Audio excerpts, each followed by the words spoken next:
I'd like to welcome Michael Lasky, a partner in the competition and foreign investment group at Stikeman Elliott. Michael, thank you for joining us. We wanted to talk today with you about where we see the future of healthcare investment in Canada from a competition and foreign investment perspective. Canada's been lucky over the last few years to have had a growing interest among foreign capital, and healthcare is one of those sectors where we've definitely seen, prior to COVID, a growing interest, both private capital, corporations, strategic and otherwise, interested in investing in Canadian healthcare. Obviously, with the impact of COVID and the impact of the government taking steps to protect healthcare companies and healthcare technology, we wanted to get a sense from you on what you might see as being the government response post-COVID to foreign investment in the sector. The COVID pandemic and some of the associated issues that we've seen reported on in the media, like a shortage of personal protective equipment and the importance of a secure vaccine supply, have definitely put a new focus from the government's perspective on the importance of domestic production. And at the same time, some of the issues that we've seen in retirement homes, and particularly given recent foreign investment in that sector, has led to a lot of publicity about the government's screening of foreign investment. So I expect that is going to be ramped up following the pandemic, particularly for investment in the healthcare industry. And the tool that the government has to monitor all foreign investment, not just in healthcare, is called the Investment Canada Act. And it's got two branches for very large direct acquisitions of control of Canadian companies. Investors have to satisfy a public interest test that requires them to show that the deal is good for Canada, that it's going to be to the net benefit of Canadians. But for all transactions, even very small ones, even minority investments, there's a national security process that allows the government very wide discretion to look at transactions, to screen for potential issues, and ultimately to take steps to either unwind or block transactions that it thinks are problematic. So any foreign investment, big or small, is potentially subject to the reach of the Investment Canada Act. And I think importantly, historically, we almost never saw that act used to block transactions. It's extremely rare that a transaction would be blocked under that net benefit test. And it was very rare as well for the national security provisions to be used to block transactions. But going forward, the guidance is changing a little bit on that. I think investors need to be more cautious, particularly in healthcare, and to think seriously about Investment Canada implications to their transactions than they might have in the past. And I think that applies particularly to any investment that has a state-owned investor or a state investment angle to it. If it's a foreign state, I think it's something the government's going to increasingly look really carefully at. And I think in general, we can expect the government to take a more careful look at anything in the healthcare space. And in fact, they've issued guidance as recently as last month saying that they're going to do just that. They're going to pay more careful attention to healthcare. And I think that the message to investors is not that a lot of transactions are going to be blocked. I don't think we'll see the Investment Canada Act used to prohibit transactions.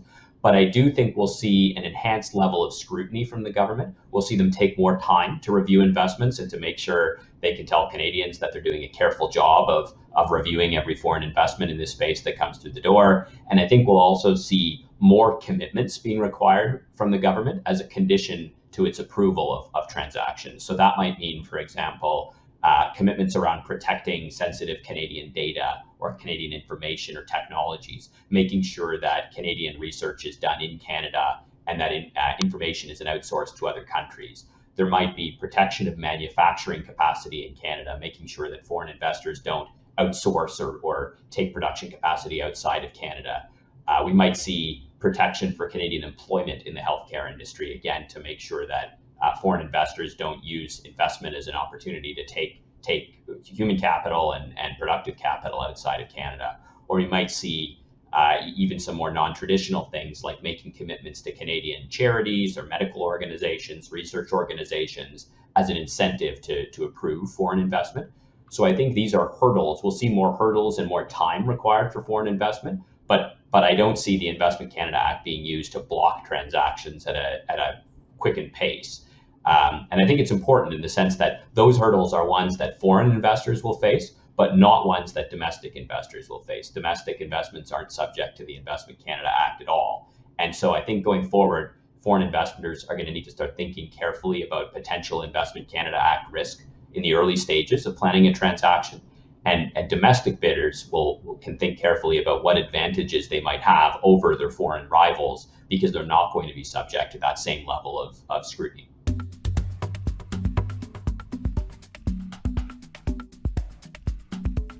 Michael, when you talk about this additional scrutiny, just to kind of give a flavor to what people can expect, will it be focused on, size of investment? Is there thresholds that you think the government will be particularly interested in? Is it sectors? Is it nature of the investor, the country where it's coming from? Are there any particular, if you want to call them, signals or flag posts that the government is going to be looking when it does that analysis or that heightened scrutiny that they're going to really look to as a kind of guiding principle for further review, further analysis? There are two branches to the Investment Canada Act that the government can use to look at foreign investments in healthcare. The first one is a public interest review, and that's only for large transactions. Typically, the investor needs to be acquiring control. The target needs to be Canadian, a direct investment of control in a Canadian company. And the Canadian company being acquired needs to be big. It's got an enterprise value of more than $1 billion, or in some cases, $1.5 billion. So that public interest scrutiny is reserved for very large, direct controlling investments in Canadian companies. And that's a pre-closing process. That's a situation where the investor will need approval before being able to close, and they'll need to satisfy the government that the investment's of net benefit to Canada. The other branch is national security. And that's a branch of the Investment Canada Act that applies to any investment. It doesn't need to be a controlling investment. It doesn't need to satisfy any financial criteria. It can be used on any transaction that the government thinks might be injurious to Canadian national security. It's been used very rarely in the past, and it's generally been reserved for transactions that give rise to genuine national security issues. But there's a risk going forward that the government uses that broad power to investigate transactions in the healthcare space on the basis that that's a critical industry and it has a role to protect Canadian national security in healthcare. So there's an important threshold question for an investor of, is this a large control stake where we're going to require pre-closing approval from the government? Or is this a smaller transaction? And the important message there is that there's no transaction small enough to escape scrutiny, potential scrutiny under the Investment Canada Act. But under both branches of that process, I think we can safely assume that there are some red flags or yellow flags that'll lead to higher potential scrutiny. One is any investment by a state-owned investor, or where there's state-owned money using to fund the investment vehicle. The government's issued clear guidance saying that state-owned investments are going to face higher scrutiny going forward. And particularly where Canadian domestic production is concerned, I think we can expect the Canadian government to be concerned about foreign government ownership of critical healthcare assets in Canada. So anything with an SOE involved is going to raise somewhat higher scrutiny going forward. The second one is any investment in healthcare, and in particular, transactions that impact sensitive healthcare technology, research in Canada, equipment, production capacity in Canada, and any direct Canadian-facing care like seniors' homes or clinics or anything that directly touches Canadians. I think from the guidance that we've seen on the Investment Canada Act, it's clear that the government thinks it has a role to play in making sure that foreign investors don't take advantage of attractive valuations or financial opportunities in a way that weakens Canadian sovereignty over some of those key healthcare industries. And I think that's going to translate into increased scrutiny. The third one is anything large or high profile. And this is fairly general guidance. We always say that high profile investments that are likely to be reported on in the media or to attract scrutiny from the media and the press, public stakeholders, raise higher risk. And I think that's going to be especially true in the healthcare industry looking forward, because we've seen some examples of situations where foreign investments have subsequently led to controversy in the media, and the government's had to justify why it approved an investment that subsequently turned out to have negative effects. So I think we'll see a lot of care being paid by the government to trying to make sure that that doesn't happen.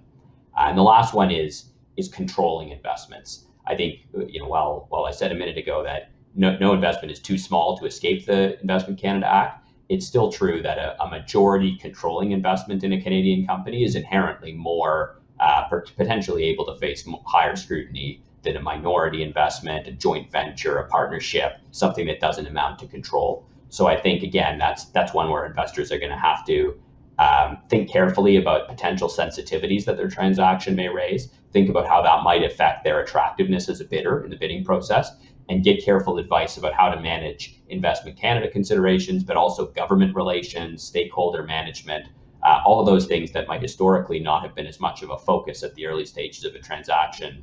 Investors should be thinking carefully about.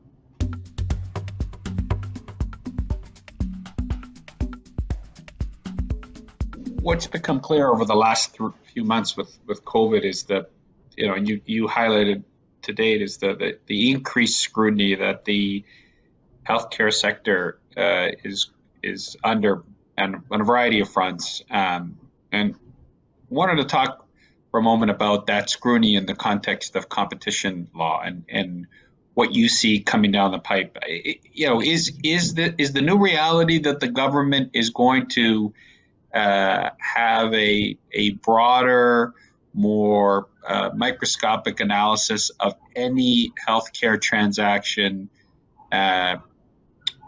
given its concerns for competition and strategic investment from a Canadian, protect Canadian interests perspective? Is that the reality of we're going to? And if it is, then how do you see that playing out? What do you see as being the government's tools from a M&A healthcare transaction perspective to have more input into these processes, or frankly to avoid them where they think it's not in the national interest? The Competition Act, it applies generally to all industries. So there's nothing in the Competition Act that's specific to healthcare. And the Competition Bureau is an independent law enforcement agency. So they're not a political branch of the government. They apply a test that's really focused on the competitive impact of a transaction and not at all really what its implications for the national interest might be. The Bureau is generally good at limiting itself to competition considerations and not taking into account other aspects of a transaction, which can be both good and bad. On the one hand, if you've got a transaction that has public interest benefits to it, you might want the Competition Bureau to be more sympathetic. But on the other hand, the Bureau generally doesn't take an interest in things that are outside the four corners of competition in an industry. But with that said, the Bureau isn't immune from what's going on in the media and from the government of the day and the government's priorities. And there has been a lot of discussion in the media about how the pandemic might be used by companies, large companies especially, to increase concentration in some industries that have already historically been quite concentrated, like pharmaceuticals, and also that in some of the sectors that might have historically attracted less scrutiny, like medical devices or seniors' homes, this might be an opportunity for some of the larger players to increase concentration as some of the smaller companies struggle and may ultimately fail as a result of the pandemic. And I think it's not unreasonable to expect that the Competition Bureau will want to show Canadians that it's plugged into this concern and that it's not blind to the fact that there is a lot of focus right now on investment and the merits of investment in healthcare industries.